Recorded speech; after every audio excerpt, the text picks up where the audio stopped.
दूध और पानी की कहानी। एक बार की बात है। एक गांव में रामू नाम का एक दूधवाला रहता था। रामू बहुत ईमानदार और मेहनती था। वह रोज सुबह अपनी गाय भैंस का दूध निकालता और उसे गांव वालों के घर घर जाकर बेचता था। उसकी ईमानदारी और शुद्ध दूध के लिए लोग उसकी बहुत तारीफ करते थे। एक दिन उसके एक दोस्त श्याम ने उससे कहा, रामू, अगर तुम दूध में थोड़ा सा पानी मिला दोगे तो तुम्हें ज्यादा मुनाफा होगा। किसी को पता भी नहीं चलेगा। रामू ने श्याम की बात सुनी और मुस्कुराते हुए कहा, श्याम, मैं मेहनत से कमाता हूँ और लोगों का भरोसा मेरी सबसे बड़ी दौलत है। मैं इसे धोखे से कभी नहीं तोड़ सकता।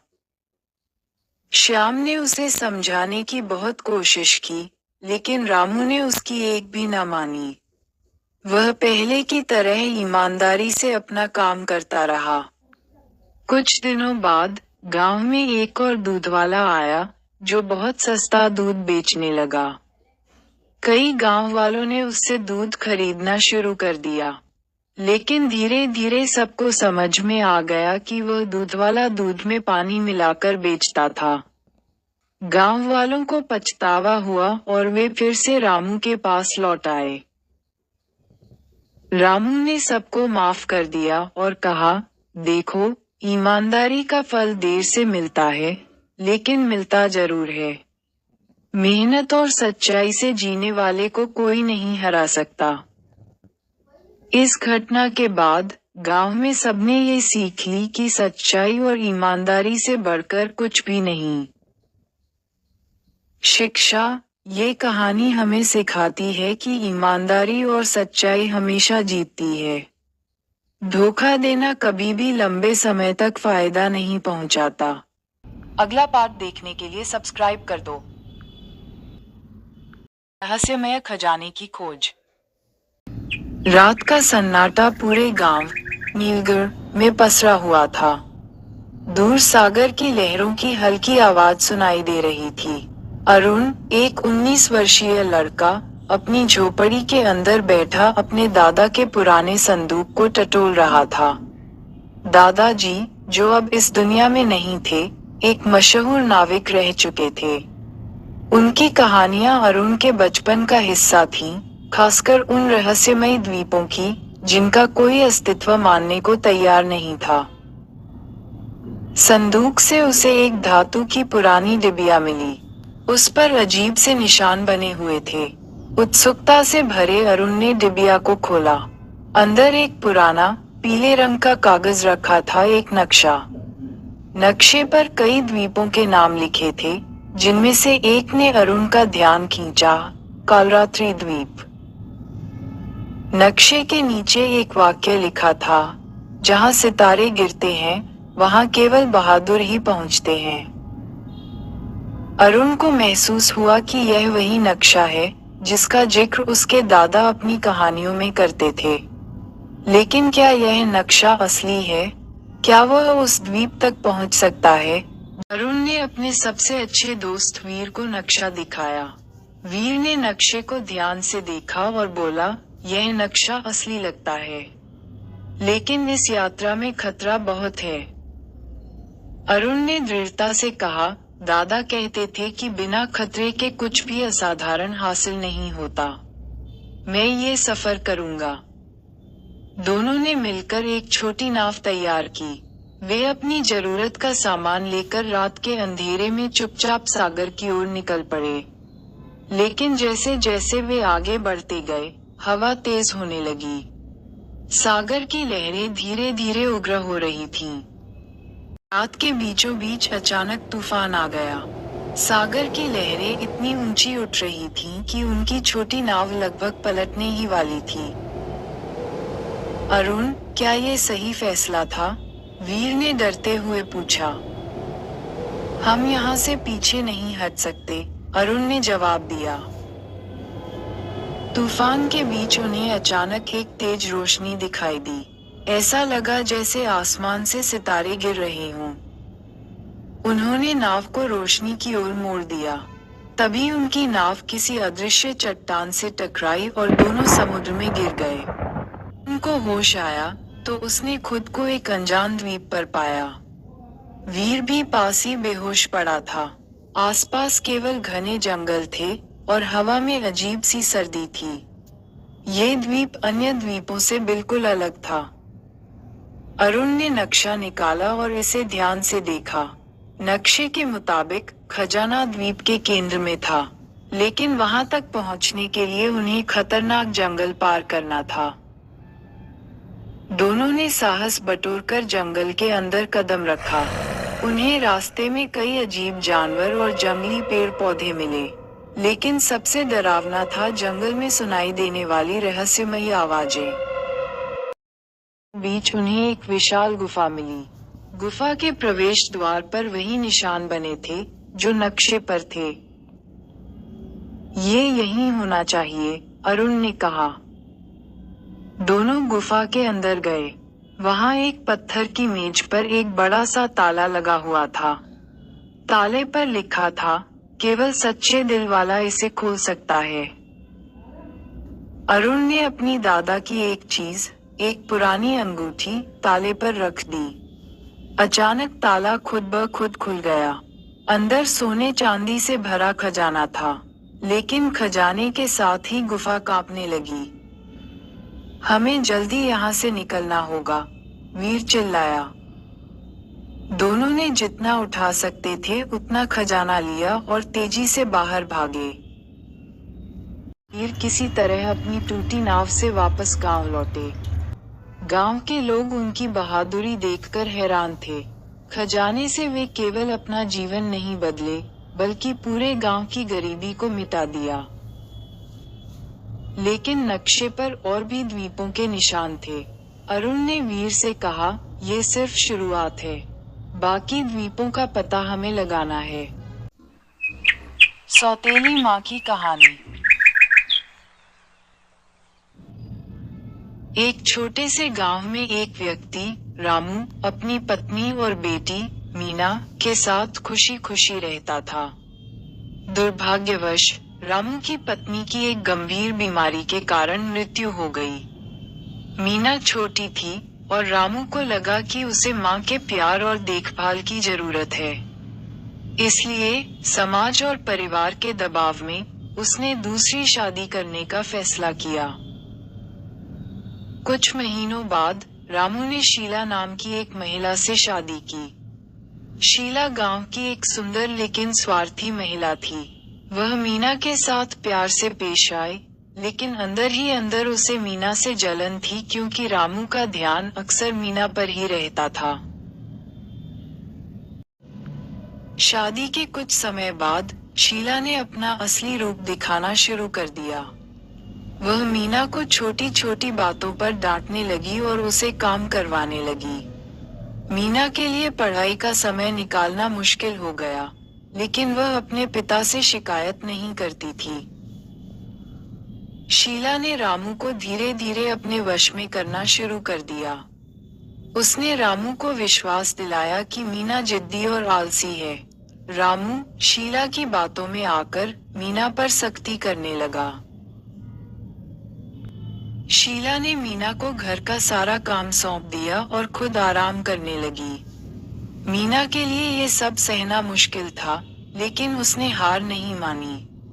वह रोज सुबह जल्दी उठकर घर के काम करती और फिर स्कूल जाती। एक दिन स्कूल में टीचर ने मीना की परेशानियों को महसूस किया। उन्होंने उससे पूछताछ की, लेकिन मीना ने अपनी सौतेली माँ के खिलाफ कुछ नहीं कहा। टीचर ने सोचा कि मीना को मदद की जरूरत है। मीना की मदद करने के लिए उसकी टीचर ने उसके पिता रामू से बात की। रामू को धीरे धीरे अपनी गलती का एहसास हुआ। उसने महसूस किया कि वह अपनी बेटी को अनदेखा कर रहा था। एक दिन रामू ने शीला को मीना के साथ बुरा व्यवहार करते हुए देख लिया। उसे अपनी गलती पर पछतावा हुआ। उसने शीला को डांटते हुए कहा, तुम्हारा असली चेहरा अब मेरे सामने आ गया है। अगर तुम मेरी बेटी के साथ ठीक से पेश नहीं आ सकती, तो इस घर में तुम्हारे लिए कोई जगह नहीं। शीला को अपनी गलतियों का एहसास हुआ और उसने मीना से माफी मांगी। वह बदलने का वादा करती है। धीरे धीरे मीना और शीला के बीच रिश्ते सुधरने लगे। मीना ने अपनी पढ़ाई पूरी की और एक सफल इंसान बनी। ये कहानी हमें सिखाती है कि सच्चाई और मेहनत का रास्ता कभी असफल नहीं होता। हुई भैंस की कहानी। एक छोटे से गांव में रमेश नाम का एक गरीब किसान रहता था। उसके पास केवल 2 भैंसें थीं, जो उसका एकमात्र सहारा थीं। रमेश पूरी मेहनत से अपने खेत में काम करता और भैंसों का ख्याल रखता। लेकिन उसकी मेहनत के बावजूद उसके घर की हालत दिन ब दिन खराब होती जा रही थी। एक दिन जब रमेश बहुत परेशान था, तो उसने सोचा, अगर मेरी भैंसें कुछ खास दूध दे सकती, तो शायद हमारी हालत बदल सकती है। वह भैंसों से बात करने लगा, मानो वे उसे समझ सकती थीं। अगले दिन रमेश जंगल में लकड़ियां काटने गया। वहां उसे एक साधु बाबा मिले। साधु ने रमेश की उदासी देखी और पूछा, क्या बात है बेटा, इतना दुखी क्यों हो? रमेश ने अपनी पूरी कहानी साधु बाबा को बताई। साधु ने मुस्कुराते हुए कहा, तुम्हारी भैंसों में शक्ति है, लेकिन उसे जगाने के लिए तुम्हें सच्चे मन से मेहनत करनी होगी। मैं तुम्हें एक मंत्र देता हूँ। इसे भैंसों को दूध निकालते समय बोलना। रमेश ने साधु बाबा का आशीर्वाद लिया और मंत्र को याद कर लिया। अगली सुबह रमेश ने जैसे ही मंत्र पढ़कर भैंसों का दूध निकाला, वह हैरान रह गया। दूध सुनहरे रंग का था और उसकी खुशबू पूरे घर में फैल गई। जब उसने उस दूध को बेचने की कोशिश की, तो उसे दूध के बदले इतना पैसा मिला जितना उसने कभी सपने में भी नहीं सोचा था। रमेश की जिंदगी धीरे धीरे बदलने लगी। उसके पास अब पैसा था और उसने अपनी जमीन भी सुधार ली। रमेश ने बड़ा सा घर भी खरीद लिया। कुछ महीनों बाद रमेश का जीवन बहुत अच्छा हो गया, लेकिन धीरे धीरे वह लालची बन गया। उसने अपनी भैंसों से और ज्यादा चमत्कारी दूध निकलवाने की ठानी। वह दिन रात मंत्र पढ़ने लगा और भैंसों को आराम देना भी बंद कर दिया। भैंसें थक गईं और एक दिन उन्होंने दूध देना बंद कर दिया। रमेश घबरा गया और साधु बाबा को ढूंढने के लिए जंगल में गया। बाबा ने रमेश को देखा और कहा, तुमने अपनी मेहनत और भैंसों की सेवा से ये चमत्कार पाया था, लेकिन लालच ने तुम्हें अंधा कर दिया। अगर तुमने अपने जानवरों का ख्याल रखा होता, तो यह चमत्कार जारी रहता। रमेश को अपनी गलती का एहसास हुआ। उसने साधु बाबा से माफी मांगी और घर लौटकर भैंसों का सही तरीके से ख्याल रखना शुरू किया। धीरे धीरे भैंसों ने फिर से चमत्कारी दूध देना शुरू किया और रमेश ने सादगी और संतोष का जीवन जीने का फैसला किया। कहानी का संदेश है। ये कहानी हमें सिखाती है कि मेहनत और दया से चमत्कार होते हैं, लेकिन लालच से सब कुछ नष्ट हो सकता है।